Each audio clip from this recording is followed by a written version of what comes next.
I really admire the Greeks, I admire the Cypriots, I admire the Kurds, the Armenians, I admire the Israelis, because they're all fragile people and they have these wonderful historical traditions, this wonderful literature, this wonderful, as I said, religions, and they're trying to keep a coherent, identifiable culture. And we have the same thing here. I don't think it's based on race. I think it's based on Western tradition and the American variant of it. If you don't believe in that, or you feel guilty about it, then you're going to destroy it. And we've seen what the alternative is south of the border. We've seen it in Asia. We've seen it in Africa. And it's not pretty.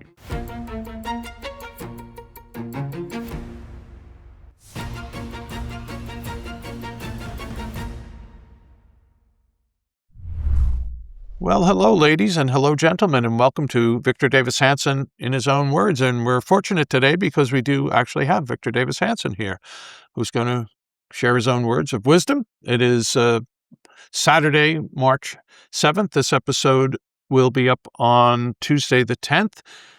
This podcast is on YouTube and audio, all platforms, and is run by the Daily Signal, where Victor also has another gig, Victor Davis Hanson, in a few words, and he's been pumping those out back in the full saddle there, right? 4 times a week, Victor's doing that. Twice a week here. Victor is the Martin and Lily Anderson Senior Fellow at the Hoover Institution, and he's also a senior contributor at the Daily Signal. He's got a website, The Blade of Perseus, victorhanson.com. Do subscribe, $65 a year. You just want to stick your toe in the water, $650. Why would you do that at all? Because Victor, twice a week, he writes exclusive articles for the website and creates one exclusive video. So check it out. You will regret not having done so sooner. Victor, much to talk. Yes, sir. Yeah. I've had so many, I probably had 600 or 700 letters that came, and a lot of people were so friendly. First of all, I never knew I had friends. And all of a sudden, it really helped me, it's helping me feel better. And especially the prayers. But people say, what can we do to help? And I'm self-sufficient, so I don't need any help. I don't mean spiritual help. I need prayer, so that's what you can do to help. But if you want to give things, there's 2 or 3 institutions. It's not just that I've been affiliated with them presently and in the past, but I think they're really singular. And I think the military history program at the Hoover Institution at Stanford is really preeminent. And we get a lot of criticism at the Hoover, but when you look at the people who were there, Andrew Roberts, Neil Ferguson, Scott Atlas, John Cochran, there's a lot of solid conservatives. I think did you hear Condi Rice, our director, the other day? I was just going to raise it after you finished it. She was in Washington with the president. So yeah, did you see her statement though on TV about supporting the demilitarization of Iran? Yeah. It was really good. It was excellent. So I think Hoover Institution is a worthy recipient. And then of course I have a soft spot with Hillsdale College. It's a wonderful place. Gosh, I don't think anybody's. I went there, Jack, in the late 90s. First time, or maybe the mid 90s actually. And it was thriving, but rough around the edges. Yes, rough around the edge. The facilities were worn. They were not extensive. The endowment. And then Larry Arndt took over, and my gosh, I think he spent $1 billion. I shouldn't say he raised and spent $1 billion, and then he's added to the endowment. The faculty pay is high. They were teaching me loads. They've got top scholars, Wilfred McCrae. Oh, Bill McClay. Bill McClay, Paul Brad Ray. Berzer, Yeah, Brad Berzer. That whole history, political science department is excellent. Larry has really turned Hillsdale around. I don't mean that's the wrong word to say. He's really amplified its profile. Victor, maybe more. He took over at a period of deep trouble. No, I take that back. He did turn it around. You got a good point. After George Roach, the scandal and all of that, and it was. And you know better than I, because Bill Buckley was on the hiring committee for a while. Then he got kind of frustrated with the proceeding. Wow. But those Larry impatient really, man. yeah, it's it's a renaissance, and I think it's Yeah. probably, in my view, it's the best 4-year undergraduate program in the United States, and, the people there are from small town Michigan.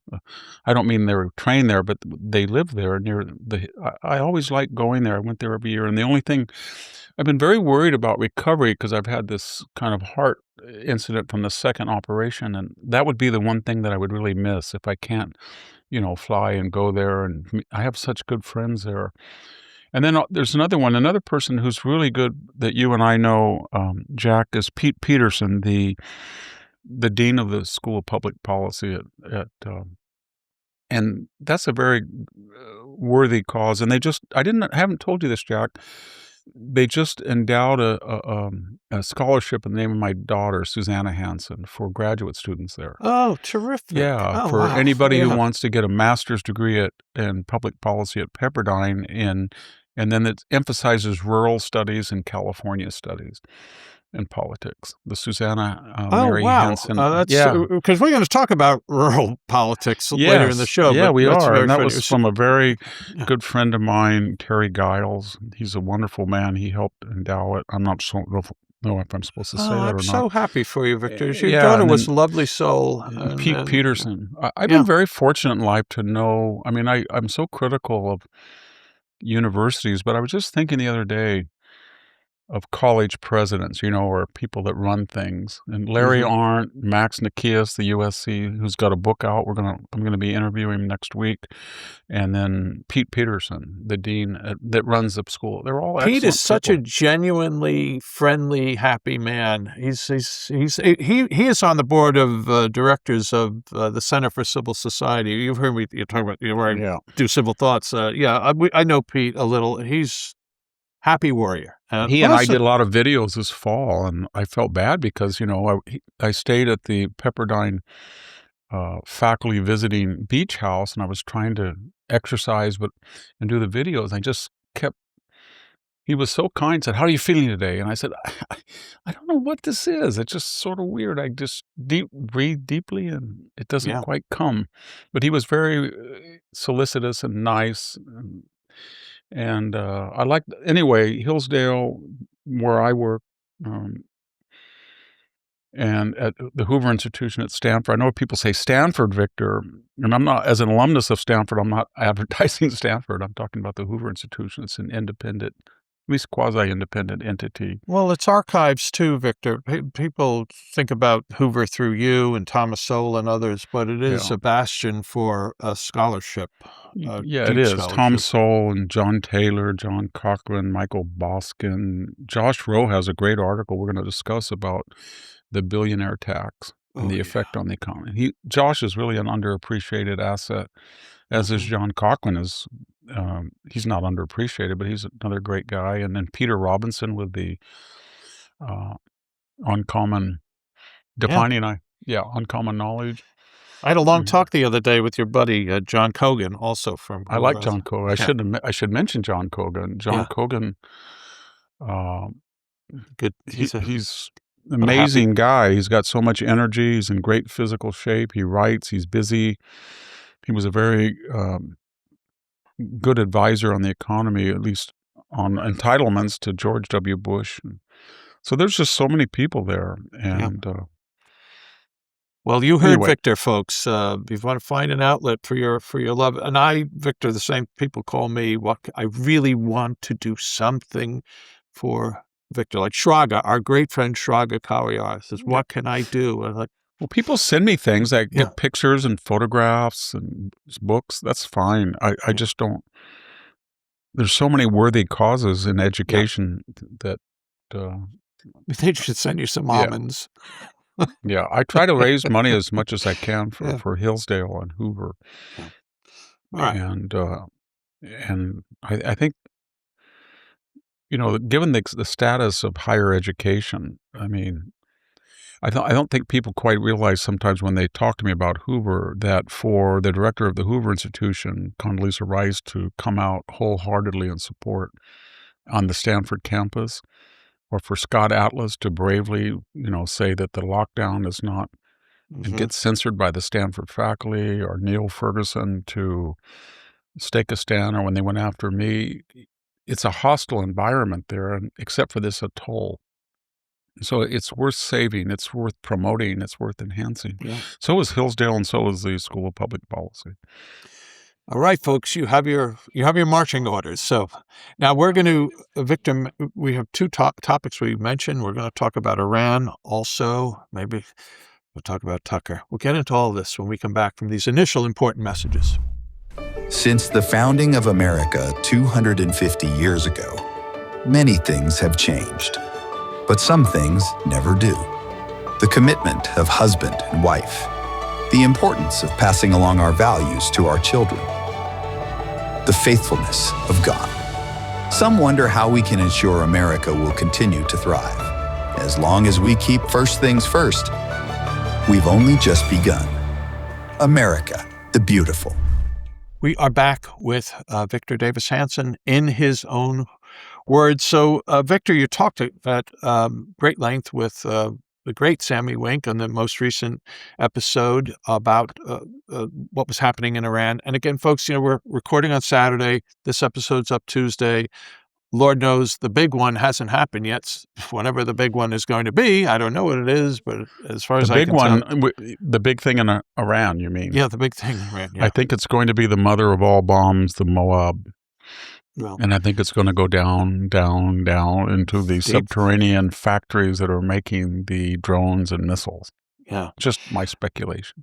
Well, is there anything more you want to say about Iran? Or maybe we can use this as a forum also to talk about the most recent comments by Tucker Carlson, critical of Israel, an ugly country, or something to that effect. Anyway, I don't understand that at all. It's the frequency. I can see if he feels that way, he can make. But on this show, we have so many different topics, but we don't focus on just one topic. But he seems to fixate on that, and that's so ironic because of all the 20-some nations in the Middle East, it's the only democratic, non-dictatorial, open, transparent society. And it's the only place, and then to focus on Christians, the treatment of Christians when they're in enclaves or they have secondary status, if that, in most of the Arab countries, and they're flocking to Israel where they have religious liberty. And then when you look at, when they say, well, genocide, I would just say to them, what were you supposed to do after October? Take away October 7th and we wouldn't be in any of these wars. And Iran would have been close to getting a bomb. Let's face it. But they precipitate it because they funded Hezbollah and Hamas, and they knew about the planning, and nothing they say you can trust. It's just a fact. And then as far as a war, it's very tricky, Jack, because they have to take out the infrastructure of the military, and that's the bases, the barracks, the planes, the transportation, the command and control. But they feel that the Iranian people, I feel, are captives of this murderous government. So that means you can't do things that you did in most wars. You can't hit the water supply. You cannot hit the sewage. You cannot hit the power because you'll hurt people. So you have to be very selective. And it's possible now, given satellite imagery's fantastic progress, so you can see almost anything, and then these precision drones and precision weapons. So they have to keep taking out the leadership, so they establish a principle, and they're starting to see news reports about it, that if some of these barracks and regional commands don't have their senior commanders, because if I could use a kind of a macabre contrast, if somebody in Iran said, I'm taking out all the conservative columnists in the United States with drones, and I saw a lot of my colleagues taken out, I hope I would stay there, but I would be looking up at the skies every 5 minutes. And that's the kind of atmosphere they're creating. And so, but they have to be careful, because if you do too much damage, then the people who have just been slaughtered to the tune of 30,000 protesters shot, it'd be just like here in the United States. If sympathetic power was trying to help us, but they were destroying infrastructure, we would be ambiguous about their help. And so it's a really tricky business. And there's about 3 alternatives that can occur, Jack. The first is, I think, what everybody wants, and that is a regime change. And that would mean that at some point, the regular army, and not the Quds Force, the Revolutionary Guard, any of those people, they would stand up and say, I don't want this anymore. It's not working. And they would feel confident enough that the people would support them, and then they would take control in a transitory government, and then you would have in 6 months an interim person. It might be the Shah's son. It might be these dissident groups that are formally organized in France and Europe to come in, people from the United States, people indigenous inside Iran, and they would have a revolutionary Congress. I don't like the word revolutionary, but they would have an interim government, a parliament, and then they would have elections. That would be the ideal situation. The second alternative is less favorable, but it's more likely, and that is we're going to do so much damage to the military that they will not be able to, I think we can do this, keep the Straits of Hormuz open, let oil prices settle down, and take out the leadership. And then someone with unfortunately ties to the old regime may come forward and say, I will serve, kind of like, I would call that the Venezuela solution, right? Where you can't put troops on the ground. There is some argument for that, but the MAGA doctrine says taboo. And after Afghanistan and Iraq, it would not be politically viable. But you could have a dissident person or a person who promises not to bring back the theocracy, and you would watch him like we're doing in Venezuela. And you would tell him, if you'd start to bring back or rearm, we're going to do what we did twice. The third time, it's going to be the end of you, if you want to do that. The third is the least palatable, but it could happen. And that means that we do this another 2 or 3 weeks, and we feel that everything is sort of in rubble that's military. We don't really worry about the government, and we do what we did in 2025. We just at some arbitrary point say, I'm done. I've set them back for 10 years, 5 years, 8 years, and you guys can go build your tunnels again, do everything, but we're going to keep mowing the lawn. We'll keep doing this, and not worry about the government. I think obviously the first solution is the most difficult and the most desirable. The second one is more likely, but we could live with it. And the third one, I'm not sure if that regime stays. Yeah. It'll be problematic. I want to ask you about boots on the ground there, Victor, but first I need to to pay our bills a little bit here. So folks who are watching this on YouTube or Rumble can see over what would be my left shoulder, there's a machine behind me. Usually this kind of machine people would keep in their kitchen, but I keep it here in my office. It's a Cove Pure. I love it. A lot of people now we have some perspective on our resolutions to lose weight and what happened to us over the holidays. So for a lot of folks, one of the solutions to remedy, to reform, was consume more water, drink more water. So, folks early in the year, they buy supplements, they try new diets, workouts. But again, the most important basic thing people should have is water, and good water, because even mild hydration impacts our energy, focus, metabolism. And when you think about all the garbage that's in our water, you're starting behind the curve before you even begin. So about Cove Pure, it changes that immediately. Its Clearwave technology is certified to remove 99.9% of contaminants. Pretty much anything that isn't water is taken out: PFAs, microplastics, pharmaceutical residue, fluoride. All of that gets removed, and it's the purest water you can get. I love Cove Pure because it doesn't have a taste. People say, this tastes great. Well, it's refreshing. It doesn't have a taste. When I fill my little kettle, Victor, to put it in the well, in the machine, when I'm pouring the water in from my faucet in Connecticut with all the funk, that you can smell this aroma of bleach or something in the water. So Cove Pure gets rid of all that. When you drink it, it's delicious because it has no taste. Hot, you want it cold, you want it room temperature, you want 16 ounces, 4 ounces, make tea, I use it for everything.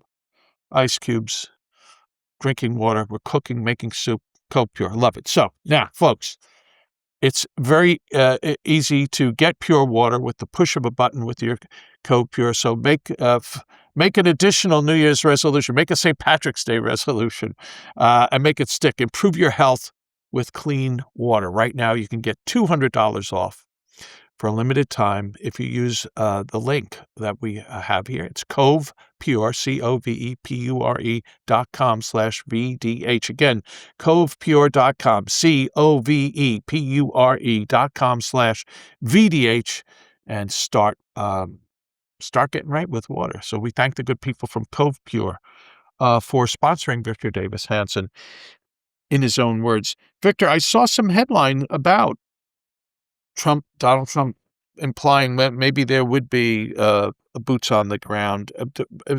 Was I reading something that Trump actually said, or are people inferring No, he said that. something? I think that's art of the deal rhetoric, though. I think his point was that you're never going to tell the enemy what you're not going to do. But I think he understands that there's 20%, 85% of the Republican Party support what he's doing, according to polls. 50-50 of the American people in some polls, some not so favorable. But ground troops, I think we should remember a little bit why we went into Iraq and Afghanistan from the get-go on the ground. We had tried the air campaign in the 91 war for weeks on end, and it was very successful, but we thought that it would force Saddam out of Kuwait, and it did not. And people then made the judgment you have to go on the ground. So there was a 4-day ground victory, just 4 days, and that would have been impossible without air power. Air power had done most of the work. But the point was they did not get Saddam out. They could have, but they didn't. And so we got back in, and then we had a combined from the very beginning at ground, and that worked spectacularly well in getting rid of the Taliban and regime change in Iraq and Afghanistan. But the second half, nation building, not so much. So in reaction to that, I think people said, 20 years in Afghanistan, and we still have people in Iraq it's been 23 years, and there's still American installations in Iraq. Let's not go do, that was what Trump called forever war or endless war. And so that's why he was very careful with the Soleimani hit and the ISIS hit and the Wagner group and the retaliation against the Houthis and the first strike against Iran in 2025 and the nuclear facilities, that these were all delineated as one-offs. And, he would do it and say, well, they had to get it out of their system, so I let them, have a performance art retaliation, or that's a one-off, or we want to make Iran great. But this time, the stakes are much higher. But I still don't think that ground troops, although they might be justified, you go in a country of 90 million people that's that big, and you'll have Fallujahs and all that stuff in the streets. There's still 300,000 or 400,000 of those revolutionary fanatic armed militias, and you can hurt them a lot more they're not worth it. To quote Bismarck, who said that the Balkans were not worth the bones of one Pomeranian grenadier. They're not worth American lives going in there and fighting those people. But with air power, you can confine the losses. When we come back from these important messages, and we'll get your thoughts on two things, and we have other things to discuss. One is the First Lady of New York and the comments that have been found, her related to October 7th, and then Democrat congressmen, many of them voting no on a resolution on Iran. And we'll get your thoughts on those topics and other things when we come back from these important messages. We are back with Victor Davis Hanson in his own words on the Daily Signal network. So, Victor, the first subject, Zohran Mandami's wife, Rama Dawaji. I think she's pro-massacre on Twitter following the October 7th slaughter of Israelis. She tweeted, or on Instagram, excuse me, she liked these photos of dead bodies, of slaughtered bodies. So these posts have been found, and then I'm reading now from New York Post article. The Democrat socialist, this is the mayor, 34, was confronted during an unrelated event about his 28-year-old artist spouse liking Instagram posts that shared graphic imagery of the terror group's murderous rampage in hours after the attack. So this was just right after it was happening. And she trumpeted anti-Israeli rhetoric, and this is reported by the Jewish Insider. And Mandami says his trying to push back. My wife is the love of my life. She's also a private person who's held no formal position on my campaign or in my city hall. But she's very much not a private person, Victor. Lots of cover stories on her. Whether he knows it or not, she is the first lady of New York. That is her role. And I wish they had that reservations when they went after Melania Trump. Remember? She had that T-shirt that said, "I just don't care," and they hounded her. She went in for a minor operation, and they claimed that she had been spousally abused. They did everything to her, and she didn't say one thing that was political. Nothing. But she was, by definition, the first lady of the United States. Well, so Mandami should have thought of that before. But the key thing to remember here is the timing. This was not 21 to 27 days after October 7th, when Israel went first with air and then with ground troops. This was immediately after, at a time when nobody knew when or if Israel, they were going to respond, but nobody knew that for sure.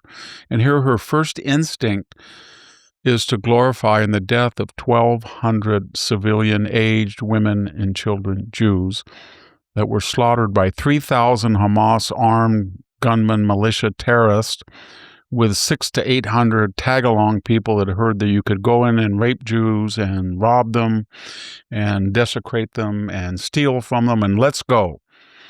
One of the most cowardly attacks that we've seen in the Middle East, and she's there claiming justification for it. So we know that she's said other things, and if she's not a political person, she doesn't put that toxic stuff out on social media.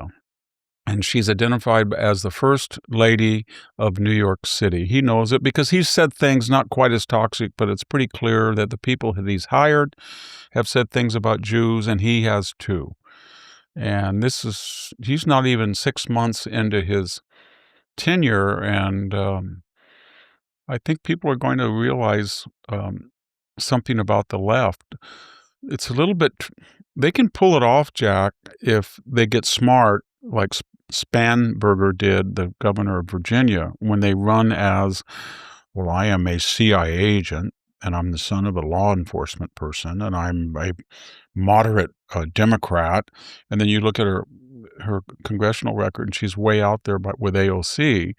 Or you see Rico thinking he can pull it off, the now putative Democratic, he is the Democratic candidate for Senate. And he thought he would veneer himself, because he is a supposed evangelical, a man of Christ, and he was going to pose middle class, a white man of the people, white working class, and Christian. And then we start to see that he couldn't quite pull it off. Well, now he is. But when he gets into God is non-binary, and there's a white virus and white people kill people, then he didn't hide very well who he is. Kamala Harris tried it. The most successful has been Spanberger. Mandami and his wife obviously can't pull it off. They're trying. But here's the point. The Democratic Party, as it's now constituted, has an agenda that no one wants. Nobody wants open borders. Nobody wants 12 million illegal aliens in 4 years. Nobody wants high crime. Nobody wants critical race theory, critical legal theory. Nobody wants DEI. Nobody wants transgendered stuff. Men competing in women's sports. Nobody wants the Kabul foreign policy. Nobody wants the balloon foreign policy, the Chinese balloon. Nobody wants voter ID laws. People want remember that. Don't. What are you going to say to Putin, or what? Don't. Kamala said that, and so did.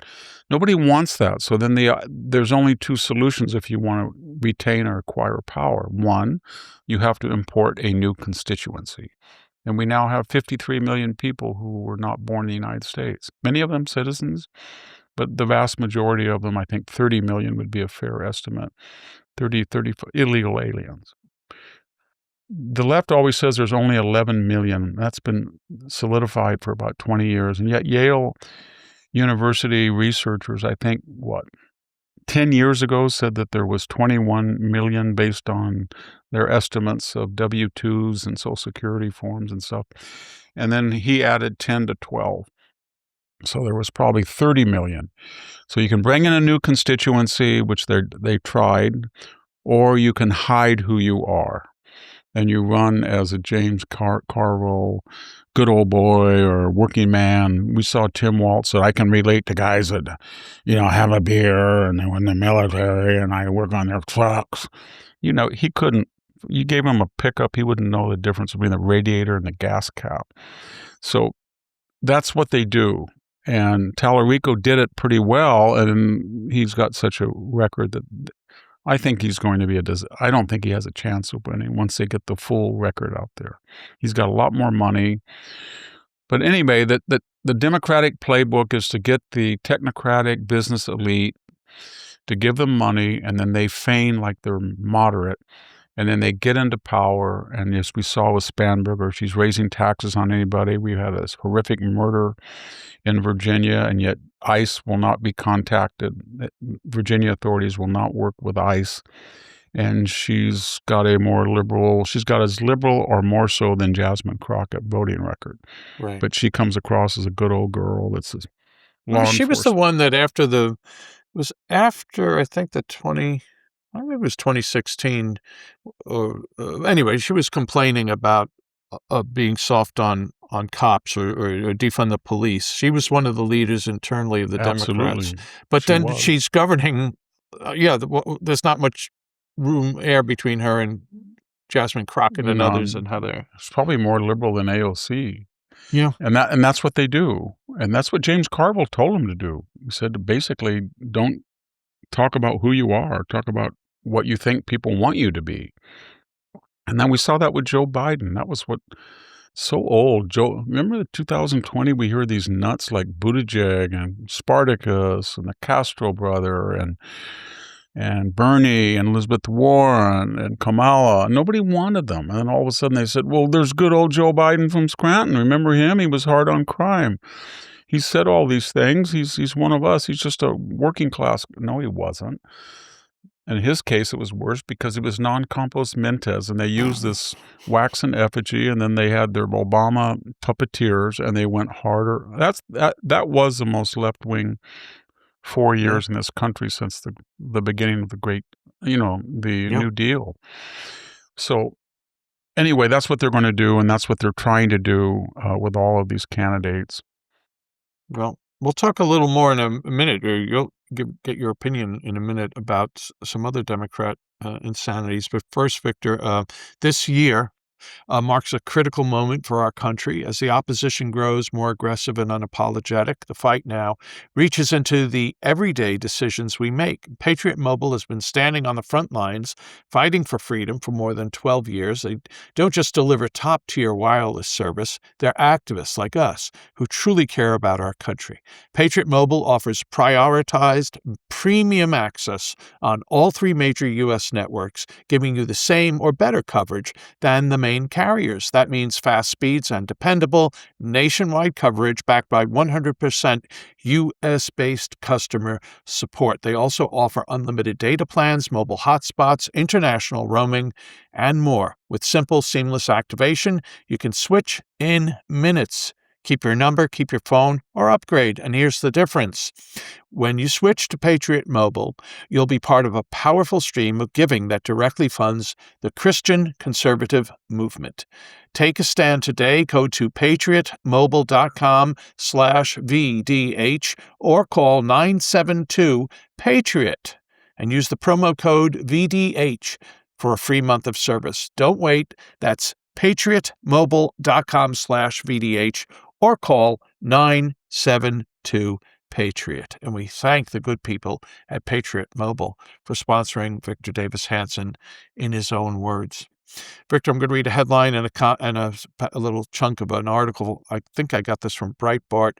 53 House Dems vote no on declaring Iran a state sponsor of terrorism. The resolution from the article said nothing about President Trump's strikes on Iran, while saying the regime, quote, remains the world's largest state sponsor of terrorism and provides substantial financial and military support to groups including Hezbollah, Hamas, and the Houthis. And it added that the resolution added it, quote, poses a direct and persistent threat to the United States and is responsible for the deaths of hundreds of American citizens. The resolution also made note that Iran-backed proxy militias are responsible for the deaths of at least 603 U.S. service members in Iraq. Victor, I remember at the end of his commentating career, Norman Podhoretz said, it's this simple for me. Either you're for America or you're against America. And we have at least 53 Democrats in the House that seem like they're against America. Probably more. Your thoughts? Well, I mean, that was what the State of the Union was try to put them on the spot. Or your first empathies with Americans or illegal aliens. And in Virginia, Spanberger doesn't seem to be worried about, I guess, in her policies. When you have horrific murders by an illegal alien, you'd think that she would snap to it, change her policy. You saw that video of Senator Warner also? Yes. And Senator Warner, he, as you pointed out, I mean, his whole idea was, I guess you'd call what he said collateral damage. You know what I mean? Yeah. Yeah, well, the border's open, you get collateral damage, you're going to mush your hair up a little bit, no big deal, but, it's much worse than, and then he got kind of in a cul-de-sac of his own making. He said, some people haven't even committed a crime, and he kind of looks, his eyes spin. Well, except they were here illegally, except that's the primary criterion. They came in illegally. It was very funny. When I was a student in 1973 and 4, the Greek government was very strict. It was under very repressive government. But even that policy hasn't changed much. And you could only stay, I think it was 90 days in the country unless you applied for a student visa. And the school helped you get it, but you had to go down and answer questions. It was a cumbersome thing. So a lot of people said, I'm just going to go out of the country. I'll fly to Turkey for $12 on Turkish Air, go to Izmir, come back, and that'll be it. And so about 4 of us were going to go to Turkey, and one guy had not done that. And it was about 120 days. They won't care. I said, you don't have a visa. You've been in the country 30 days illegally. And he said, I guess nothing. So we get there and they just, where is your visa? You have been in our country. You've overstayed. You are not welcome these last 40 days. And they took him into a room and they said, you are going to pay a fine, but you're going to have to leave the country and go back to your home country, or you can apply for a punitive, and he had to pay a huge fine. He had to spend the whole day with immigration, and he didn't get to go to Turkey. Boo-hoo. Yeah. Did you see the Greeks are, this is totally different, but you mentioned Greece, as you often do. Do you see they're closing mosques and ejecting illegals from their country? I mean, Greece seems very Trumpian. I don't know the current politics of Greece, but it seems a little heartening given what else is happening there. Well, when Tucker said that it's a part, another thing that I really got angry was Gavin Newsom. Now he is so pandering. We haven't talked about him, but Sure, he has made himself into an utter buffoon. He went to the Munich security. Remember, he said you get on knee pads. That was an obscene reference when you kiss up to Trump. And then he said that he suffered from dyslexia, and then when Cruz said, no, you're historically illiterate, and then he said, how dare you make fun of my dyslexia? Then he insulted black people and said that basically I'm stupid like you. And by the way, Biden just said that at the Jesse Jackson funeral. That must be a Democratic trait, that you go before minority audiences and you think you're going to be condescending. Said, I'm not a bright guy. I'm the stupid. But there was a little difference. Newsom said, I'm as stupid as you are. And Biden said, I'm smarter than people in this room. Meaning, I'm not that smart, but I'm at least smarter than you people. So they can't hide what is a long Democratic attitude toward minorities. But gosh, and then after doing all that, he gives these interviews about foreign policy, and he says basically that Israel, he quotes somebody about genocide. He said, well, I've just quoted it. And then he said that was an apartheid state, citing the great thinker Thomas Friedman as his source. And then he was even kind of a little bit weird when he said, well, he's Jewish, meaning if a Jewish guy trashes Israel, then I get to do it. I can jump in. So he's just, and then you think, not only are you unfit and stupid, you are right, you're stupid, but the people in that audience you were talking to are mostly all brighter than you are. And not only are you Nepo baby, that everything was handed to you, and now you're masquerading as a poor boy that's trying to emulate J.D. Vance's hillbilly elegy. I guess you would call it what? Hillbilly envy? I don't know. Hillbilly envy, or Nob Hill elegy, or Marin County elegy, something like that. But then you think, can I ask you 5 questions? Why is gas going to be $8 a gallon after you drove out 2 big refineries and we don't have the gasoline? Why has the Los Angeles power woman finally been fired and we still haven't rebuilt Pacific Palisades, and you just endorsed Karen Bass, that incompetent nincompoop for mayor who was in Uganda while her city was burning? Why do we have the highest gas taxes, income, 3rd highest sales, 4th highest sales tax? Why do we have 1/5 to 1/4 of population under the poverty line? Why? And now he's endorsed the billionaire tax. You want to talk about that? I would like to read a little something on that. So absolutely. I know it's at least one of your colleagues, Joseph Rao. I don't know if others helped him with this. Josh Rao. Josh Rao is a great. He's sometimes underappreciated, but he worked as in the Council of Economic Advisors for Trump's first term. He's very bright, and he's meticulous in citing, researching, getting the data, getting it out here. Yeah. So he and a few others who may be Hoover colleagues also wrote a very long study. It's called The Fiscal Losses from California's Billionaire Tax Act. And I found this on the Hoover site today. So here's just a section of it. It says so they ran the numbers, all kinds of possibilities if this tax goes in. He says, over 100,000 simulations with varying discount rates, wealth tax revenues, lost income tax revenues, et cetera, all kinds of permutations. The basic study, we find that 71% of the scenarios in which the act is instituted yields a negative, NPV, signaling the act would generate a net loss to the state of California. The average, they say, if this act goes in, this referendum wins, it will cost the state $24.7 billion. So it won't raise any money. That's how much it's going to lose. And by the way, Victor, also in this article is a chart that shows, well, it's already losing money because of the people who've billionaires who already bailed on the state. Oh, yeah, I think there's been up 30, or was it 30 that were interviewed? 20? Well, they were interviewed, but at least 6, and they believe up to 8 have, are gone. Yeah, I already. think 20 said they had intended to. Yeah, and that does not include, by the way, the last thing, I'll shut up. It says spillover effects, which are lost sales tax, property tax, and business activity. So take a bow, Gavin. Yeah. It's sort of like a good metaphor, simile is, so we don't want all these people with billionaires and we want them to pay taxes so we can bring them down. It's like saying, I don't want anybody driving a Porsche. And if they don't drive Porsches, then I feel better that they're like me.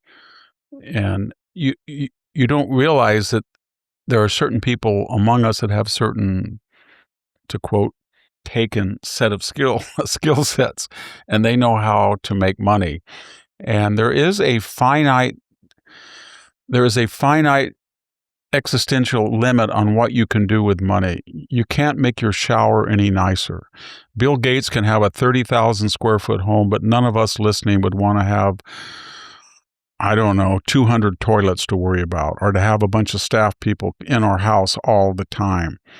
And I have been driven to the airport by people who are very wealthy, and I can tell you that my pickup or Tesla, it rides just as well as a Mercedes, or you name it, Lamborghini. What I'm getting at is there's limitations on our society. Yes, Mark Zuckerberg can have 10 homes, but that's a hassle. Who would want 10 homes?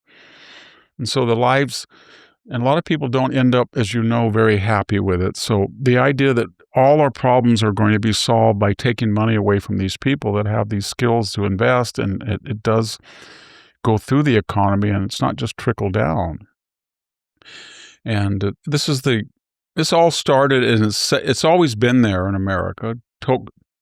Alexis de Tocqueville said that the problem with radical democratic societies that America had to watch was that people would rather be equal and poorer off than better off and have some people more equal than they are. And that I've found that to be true in my life about people. But it's going to impoverish the state. We've got a high-speed rail project that's already gone through 30 or 40 billion. It's not going to cost, that was about the cost of it. It's not going to finish 30%. It's going to be $300 billion if they finish it. And then when they finish it, it's going to lose millions per year just to run it. So you can't hear anybody who interviews Gavin Newsom. All they have to say is, what's with the electricity prices? You have the highest kilowatt charge in the United States. What is it? You have the highest gasoline. Why do you have the highest insurance? Home insurance. What happened to the Pacific Palisades, Governor? What's the high-speed rail like? Why are you giving money to reparations? Why are you giving money to illegal aliens when you're broke? Why did you make fun of people giving money to Israel to help it survive, but you're a state, you're not a federal government. You gave money to Ukraine. You bragged about it.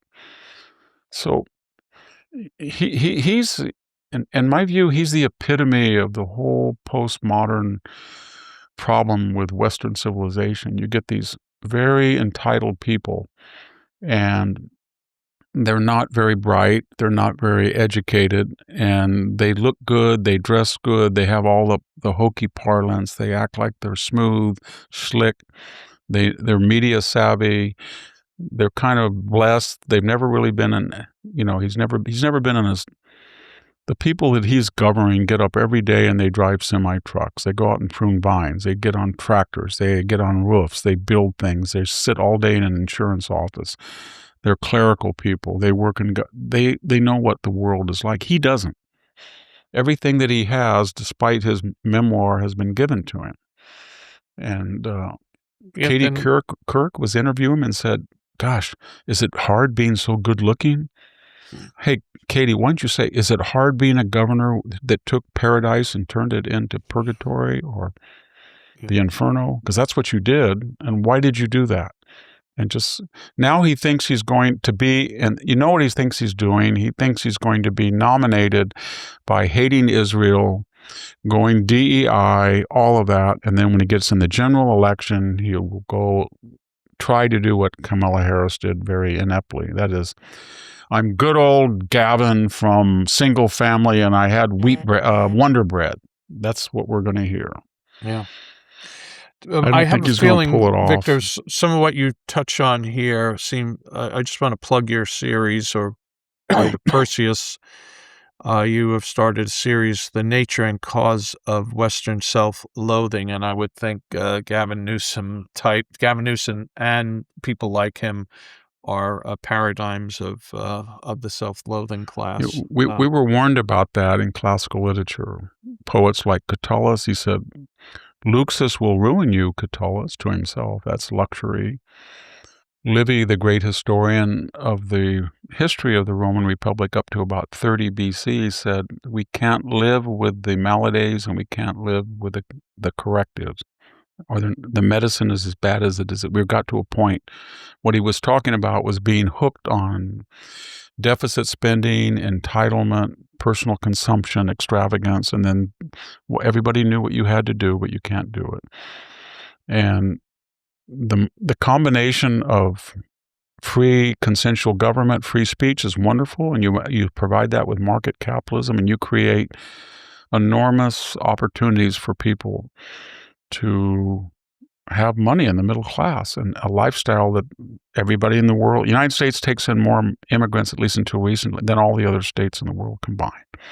And that's because everybody wants to get here. But it requires a responsibility for people to act in particular ways. That something's legal doesn't mean it's moral to do it. And so you have to have some constraints on your appetites. And your country has to. So we have $37 trillion in debt, and the defense budget, at least until Trump increases it, and I don't know how he's going to do. We don't have the money, but it's smaller than the interest of over $1 trillion a year on the debt. And so that's what destroys Western civilization. The other thing that does is it's wonderful that we're self-critiquing. If you read classical, just take one incident off the top of my head, the Sicilian controversy. Now we're in the era of Iraq. Well, their Iraq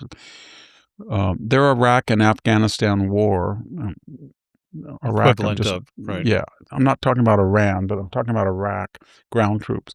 That was the Sicilian, and you should read the criticism of it in Thucydides, in Aristophanes, even in Euripides about the conduct of the Athenian Empire in general. And they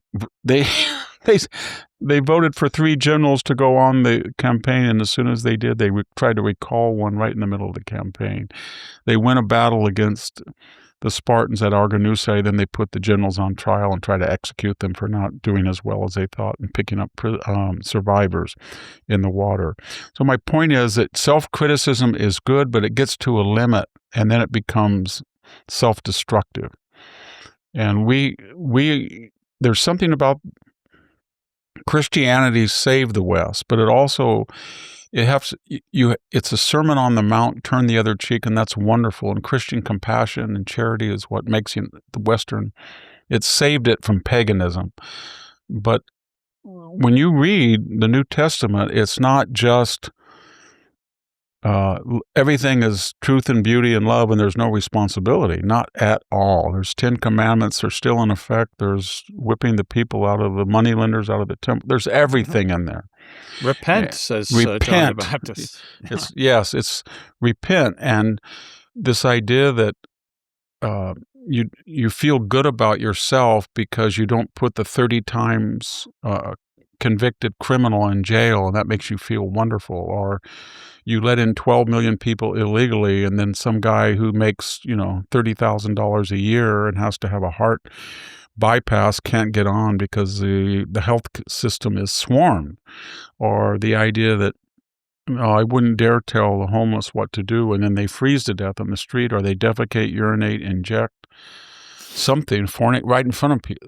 Yeah, or it's okay to get slaughtered on the highway by a legal that trucker. Is another problem with the West. And then the globalization is a problem that really hurt the West. The idea that you're going to spread this culture all over the world, and then you're going to get these huge markets, and you're going to supply all of the technology, and then you're going to destroy your borders, and then It's um, it's not possible. Diversity is, everybody said, our strength is our diversity. I don't think so. Our strength is our unity.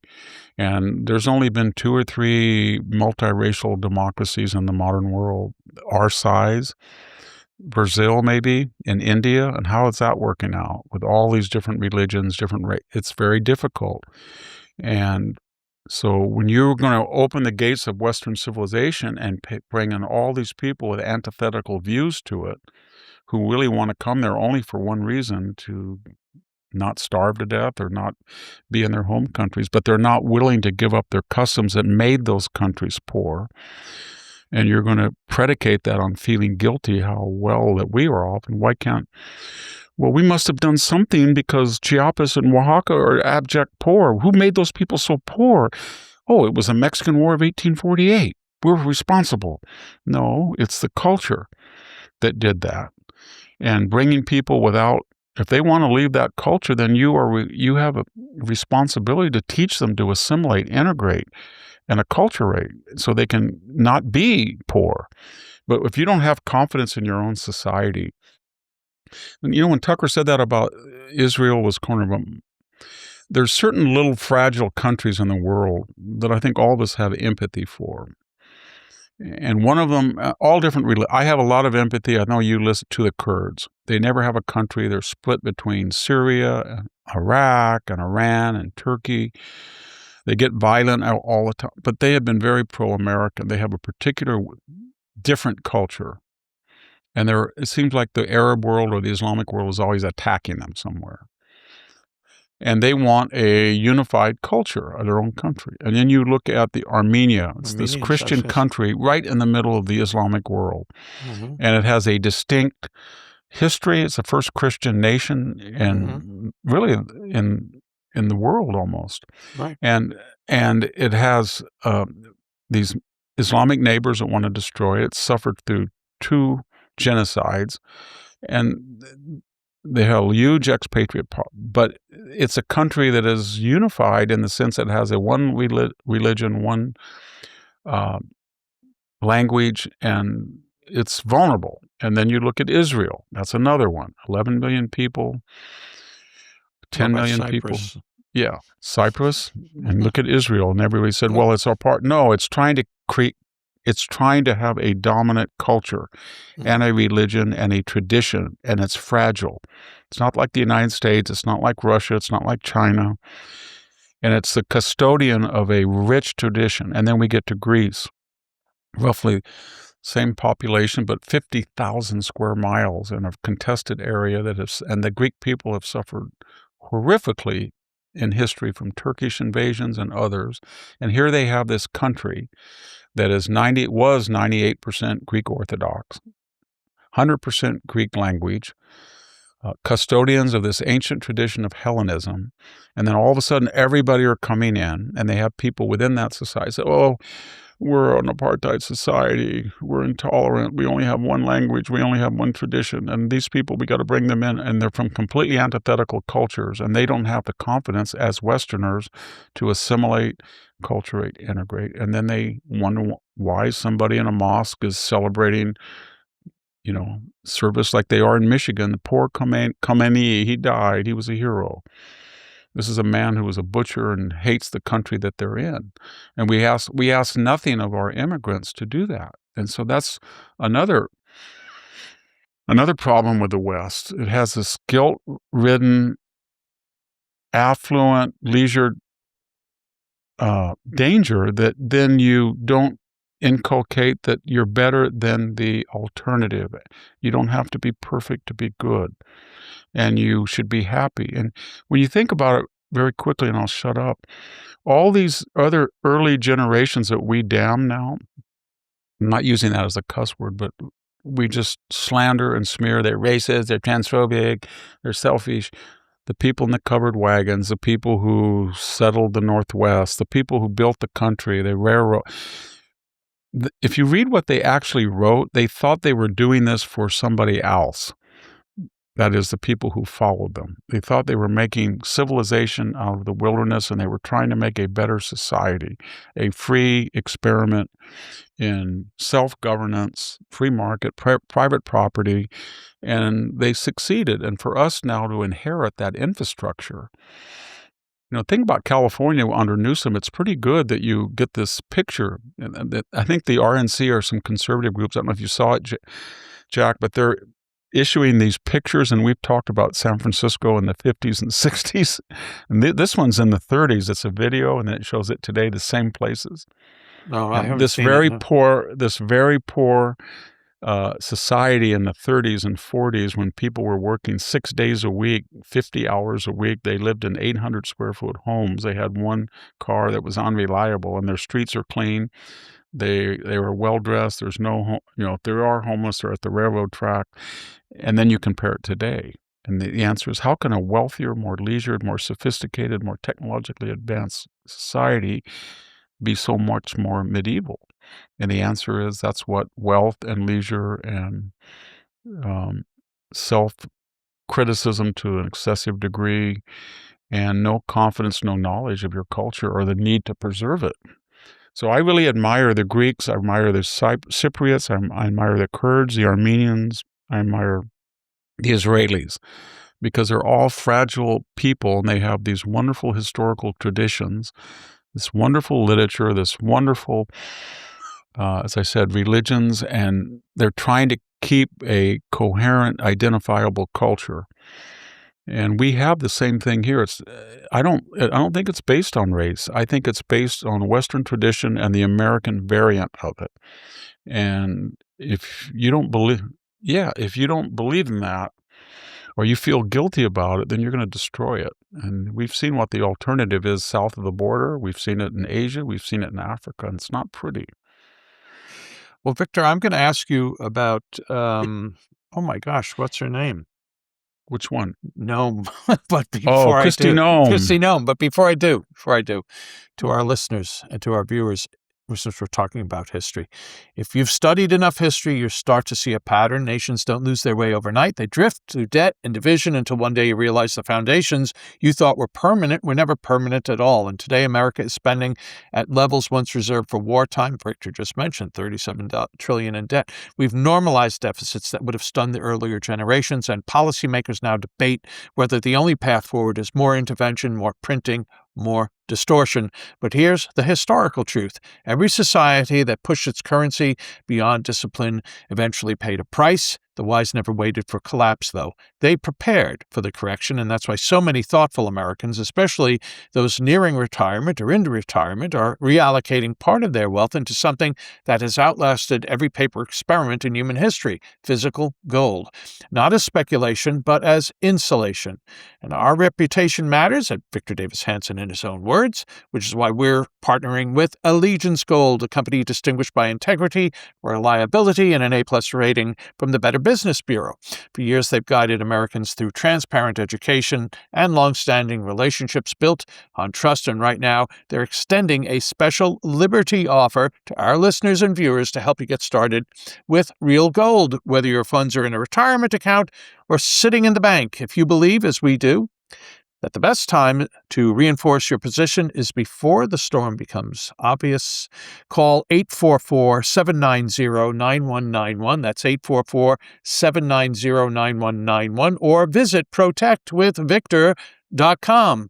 844-790-9191, 844-790-9191, or visit protectwithvictor.com. History rewards those who take the long view, and we're very grateful and thankful that Allegiance Gold is sponsoring Victor Davis Hanson in his own words. Yes, Victor, before we take another little break, and we're going to go long here, folks. We're going to talk about something Brooke Rollins has done after the break. But Christy Noem, any thoughts that you want to share about her firing and her tenure as head of Homeland Security? I'm baffled by her, because I had followed vaguely. I think she was a congressional representative before she became governor. And I saw a picture in 2015 or something with her husband. She had no makeup on. She had kind of a shag haircut, short haircut, fresh face. They were very intimate. I don't mean in the sexual sense, but, close, had their arm around it. She looked happy. She looked unaffected. And to see her today with those long extensions and facial surgery, and it it's it's sad. And she was a very effective governor, so something happened, and that happened might be something connected with higher prominence, money. I don't know what it was, attention, but she needs to get back to her original roots as a Dakotan and a family, wife and kids. And I'm not saying I don't know the intricacies, but the things that she is doing, there's three things that she had that didn't work out for her. She wasn't sober and judicious when we had these crises. So when the two people were killed in Minnesota, she just shot from the hip and said, "Terror, it may have been, but you should have just said, we regret any death." But as the head of Homeland Security, we've got to protect the lives and safety of our officers. And this is a tragic death, but we're going to investigate it fully. But I have confidence that our officers are not going to be found culpable, but I'm absolutely willing to change my mind if I find evidence over. That's all you had to say. And then where's the wall, Jack? I thought the wall was going to be done by now. Remember, we saw all that stuff that Joe Biden let rust, and we had to go buy it, and Trump said it back, right? Yeah. It's not work. It's somewhat, but we want to get it done before the Democrats come back in power. That was her prime objective, and we didn't get it done. Then there is that like when she showed up at that high, that high security Latin American prison in Guatemala, was it? Or El Salvador. Oh, it was El Salvador.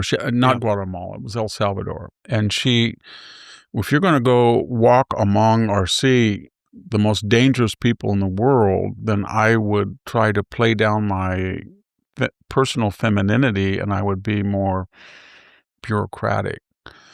And that was, it seemed more like Hillary at that point. Yes, yes. Or, what I'm saying is Tulsi Gabbard is a very attractive woman, but when you see her, she looks natural. You know what I'm saying? It doesn't look like she's trying to be suggestive. And so that hurt her. And then she had these ads, and they centered on her, on horses and everything. And now she spent, she had budget. I don't think she spent it all, but $250 million. Is that what $240 million? It's a lot of money. There was accusations that some of the companies that were making the ads had the responsibility to market them. I don't know, were known to her, or there was some. And then we get into this. The reason that people liked her in the Dakota is she represented Dakota values. Maybe she still does. I hope she does, with family, husband, nuclear family, farm, ranching. But then with Corey Langowski, she kind of morphed into an urban creature. And then there were these accusations that she was having an affair. And so when they asked her about, the Democrats were going to do it. They're going to ask her about it because he's a special employee attached to her. And there's been these stories in the paper that they've been seen too often together alone, or, he lost his temper, or she did, when that blanket was left on the private plane, or she's using a huge private plane for. There was this image. Somebody should have said to her, "Look, I know you want high profile coverage. I know you want bombastic language, but that's the president, not you. You're his servant. So what you want to do is scale back the travel, wear plain clothes, or just wear workmanlike clothes that reflect what you're doing. I wouldn't try to wear a lot of makeup. I wouldn't have any commercials in which you're in. Yeah, and I would be very careful with the budget. And you've got to get rid of Corey Langowski, because there's these rumors that you're using a special, not using, but you hired or the administration hired and attached to your staff a special employee that would never, he was not a full-time employee permanently, and you're a married person with grandkids, and that was your image that made Trump interested in you, that you were middle class, upper middle class, successful entrepreneur, but basically flyover America that represents the values, and you're not projecting that image. You're projecting a Hollywood wannabe image and carrying on what could be construed as unfair. And she said, I know you want to think that conservative, when she was asked about that in a very cruel way, she said, I know you want to think that conservative women are stupid and slutty, but I'm neither. And the next sentence is, and I'm neither, and I resent the fact that you insinuated that I had an affair, which is untrue. She couldn't say that. And that's why she, and I don't know why he would be back, because he fizzled out as Trump's 2016 campaign advisor when he pushed that reporter, and there was all this controversy around him. I know that in the wilderness years when Trump was out of office, there were certain people that he had to disconnect from, like Steve Bannon, like Corey Lewandowski, that came back as diehard supporters and kind of said, mea culpa, maxima culpa, I'm still with you, President. And he was, naturally wanted to bring them back in the fold, but now he's in a different position. He's president. So I think that that was wise that what he did. I thought Rich Lowry, though, was really, you and I know Rich for so long, you even longer than I did. And he's very mild-mannered, but did you see that thing he wrote about her?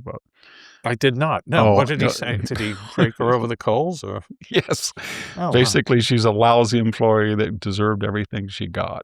Well, there you go. I'll go read it. The other thing about her, just quickly, is that there's one workman-like guy who's been there forever. He's hard-nosed. Sometimes he comes across as gruff, but he's absolutely reliable, and that's Tom Homan. I knew you were going to say that. Yeah. He represents, kind of America law enforcement, and he's very good at what he does. And for all of that hard bark on him, he knew that you don't take high-profile ICE people and pick people off the street. And that was a rare occurrence, but he knew that even though, put it this way, when you go after a known criminal and you go to his apartment and outside there's a teenage kid playing and you know he's illegal, you have an obligation to ask him his status. But he knew, secondly, that if you did, that is a controversial thing that is dynamite. So what you do is you downplay collateral arrest. You don't brag on it. And you go after the criminals first. At the later stage, once you got them, that's fine. But when she was doing these commercials and everything, and then the ICE people in Minnesota fell into the trap that the narrative switched. They actually arrested 4,000 people with criminal records, but we didn't hear that. Yeah, you want to hear. Well, we arrested 237 child sex traffickers as part of this. We don't need to see. It's still a winning issue. The polls all show that 70% of Americans want all criminal illegal aliens deported, and 55 to 60 want all illegals deported. Yeah. So why wouldn't she use that asset instead of trying to rival him and see how many, hours he's on TV or somebody else is on TV? It's sad, but. Well, she has plenty of time now to contemplate all the things you just said, Victor. And Trump was very magnanimous. He made her the head of American Shield, this kind of quasi-government security apparat that she will run. I don't know if Corey's going to go with her, but she should cut him loose. Yeah, amen. Well, let's talk about one other woman in the administration, and that's Brooke Rollins, and we'll do that when we come back from these final important messages. Okay, folks, we're back. Victor Davis Hanson, in his own words, on the Daily Signal, recording on Saturday, March 7th, and this episode is up on Tuesday, the 10th. So, Victor... Could I ask you a question, though, before we start? Yes, my friend. I think it was a brilliant move on your part to introduce Brooke Rollins right after Kristi Noem. Because I didn't know if you were trying to message our audience, because we never rehearsed this, anybody. We just go read, and then it's kind of spontaneous. But maybe your point was that Miss Rollins is a very attractive woman. She's a She is. professional. She is. And when you see her, she does not look like Kristi Noem. She looks like Correct. a business executive. And She looks like a secretary of a cabinet. Yes, she looks like a secretary. not- She's very, very attractive. She's Yeah. immaculately groomed. She's Yeah. tastefully dressed. She's all business, and she doesn't make. I mean, we know what she's doing, and that's good and that's important, but she's not making these commercials about her. She doesn't appear on horses or on tractors and stuff.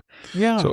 So maybe you were trying to contrast No, the I right way to wasn't. do it. I wasn't, but it just fell that way. So we've talked about her before with her focus and coming to the defense of farmers and rural Americans. And once again, this is this website Un1 that I've seen this announced, and I went to the USDA site. So it's his headline: USDA announces farmer and rancher freedom framework to end agricultural lawfare. I mean, there is an agricultural lawfare, so it's brutalize rural farmers and ranchers, etc. I'm not going to read all this, Victor, because we've gone somewhat long, but I am really pumped that Rick Rollins is taking this fight to these folks who are, just because you're a rancher doesn't mean you get to be vilified like you're some, well, maybe they are. I assume you're wealthy if you're a rancher. But so what? So what? I'd be careful about that. I know a lot of people who are farmers and ranchers, and they're wealthy on paper. Right. Yeah. But one thing they don't have is fluidity, because Yeah. we had 180 acres at one time, and I would just say in my mind, okay, today they're working on pulling out the pump to $2,500. Oh, the insurance premium came due $7,000 today. Oh.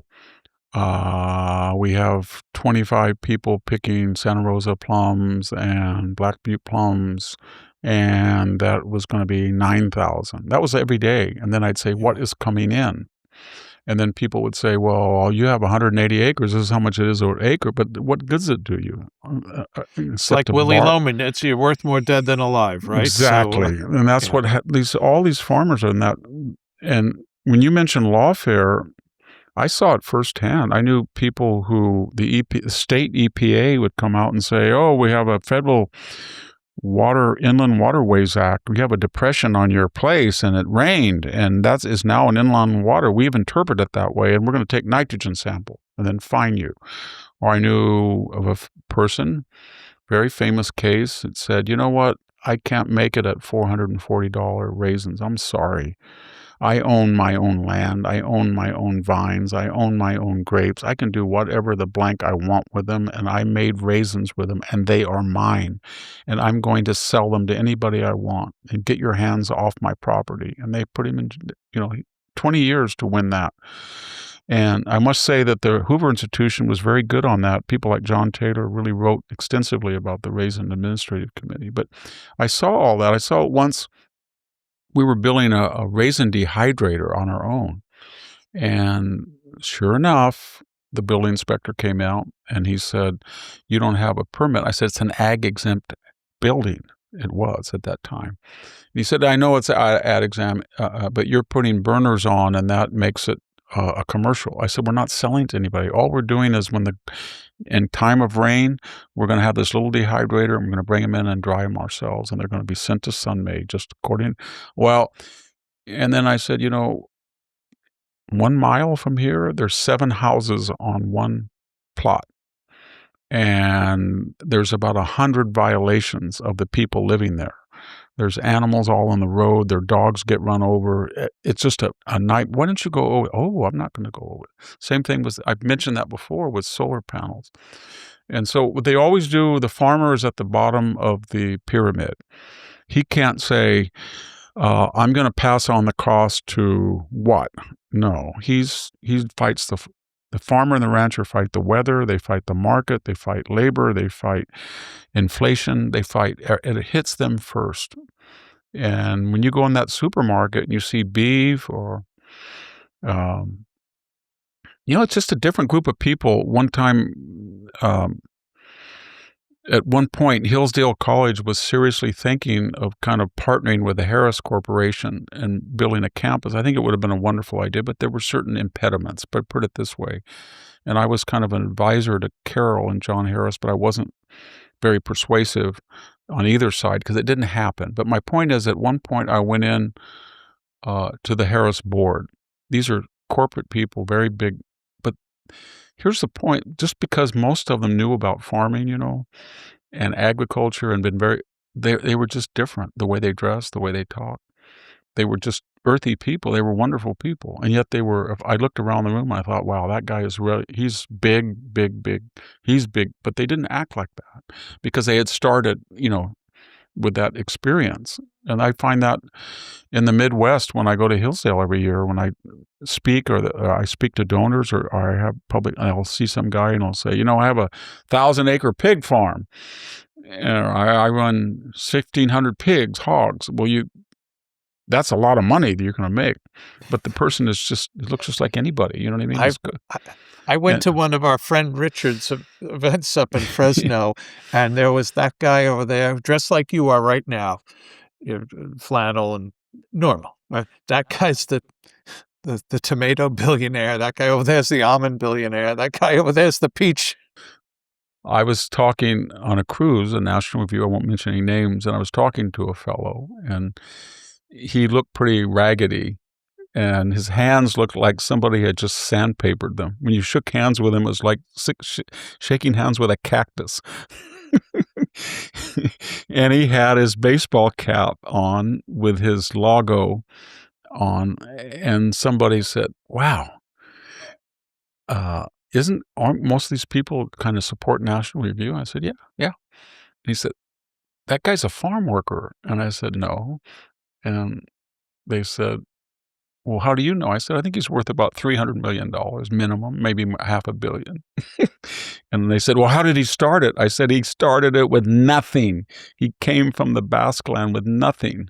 And he's brilliant. He and his brother are both brilliant people. They're kind, wonderful people. All the family was. But that's what makes America really, that's what I get really angry about. Yeah, I get really angry about you need a bureaucratic state. I just wanted to finish by saying you need a bureaucratic state in some reduced fashion you can't, food and drug and all that, but you have to have some admiration for people who are entrepreneurial and they survive on their own skills. And I admire independent truckers, doctors with their own, but of all, farmers and ranchers are something else. They really are.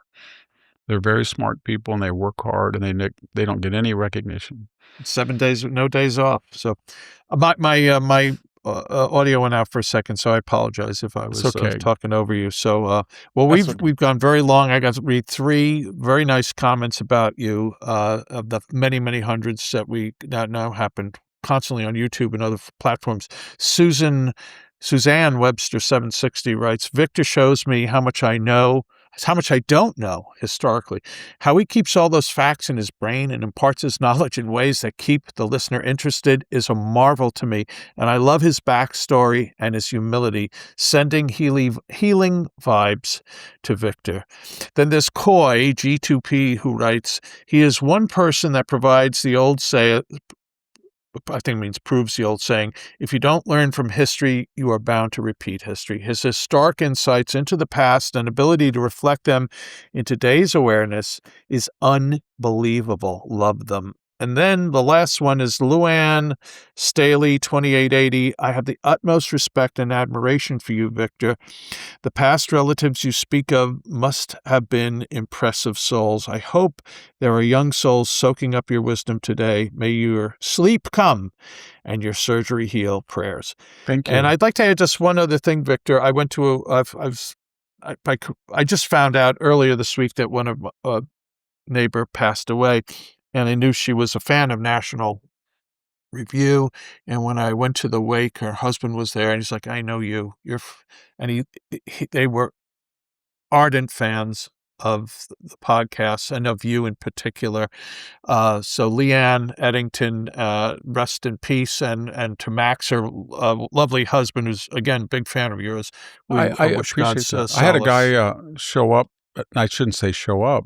He's a very sweet guy, Gary. I won't give his last name, but he came yesterday, and I talked to him. He's just what we're talking about, entrepreneurial guy, built his own business from the ground up, very successful.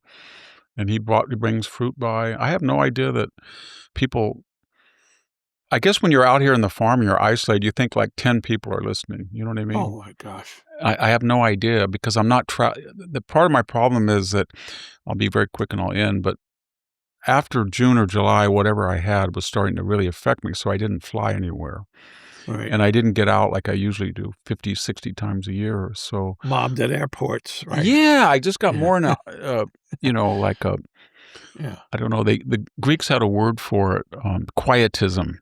Yeah. I mean that you just detached yourself because I didn't have the energy, and I just kind of thought, are anybody listening to these podcasts? And then I didn't, I do Fox from my barn, so I didn't know how many people watch Fox. I didn't look at the ratings. So then when I became ill, all of a sudden I really was shocked. I had no idea that so many people listen, and I really appreciate it. And I'll try to keep going. I'm going to try to get well. I'll just leave you with that. I have some little heart problems, but I think I'm going to get over that.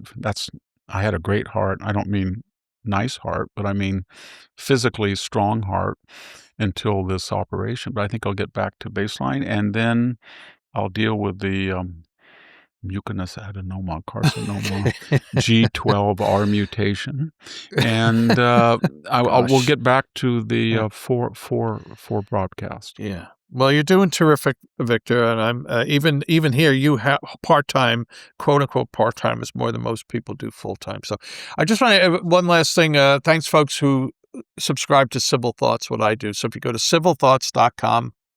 Sign up, you'll get the free weekly email newsletter published by the Center for Civil Society. It comes out every Friday with 14 recommended readings.